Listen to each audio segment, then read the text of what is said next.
ఒడిశాలో ఘోర రోడ్డు ప్రమాదం నేపథ్యంలో ఆపరేషనల్ కారణాల వల్ల పలు రైళ్లను దక్షిణ మధ్య రైల్వే రద్దు చేసింది.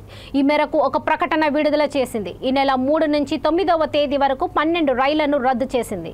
విజయవాడ నుండి రాజమండ్రికి వచ్చే ట్రైన్ నంబర్ 07459, రాజమండ్రి నుండి విజయవాడకు వచ్చే ట్రైన్ నంబర్ 07460, రాజమండ్రి నుండి విశాఖపట్నంకు వచ్చే ట్రైన్ నంబర్ 07466, విశాఖపట్నం నుండి రాజమండ్రికి వచ్చే ట్రైన్ నంబర్ 07467, కాకినాడ పోర్ట్ నుండి విశాఖపట్నం వచ్చే ట్రైన్ నంబర్ 17267, విశాఖపట్నం నుండి కాకినాడ పోర్ట్ 17268, కాకినాడ పోర్ట్ నుండి విజయవాడ వచ్చే ట్రైన్ నంబర్ 17258, విజయవాడ నుండి కాకినాడ పోర్ట్ 17257, గుంటూరు నుండి విశాఖపట్నం వచ్చే ట్రైన్ నంబర్ 17239, విశాఖపట్నం నుంచి గుంటూరుకు వచ్చే నంబర్ 17240, విశాఖపట్నం నుండి విజయవాడ వచ్చే ట్రైన్ నంబర్ 22701, విజయవాడ నుండి విశాఖపట్నం వచ్చే ట్రైన్ నంబర్ 22702 ట్రైన్లను రద్దు చేశారు.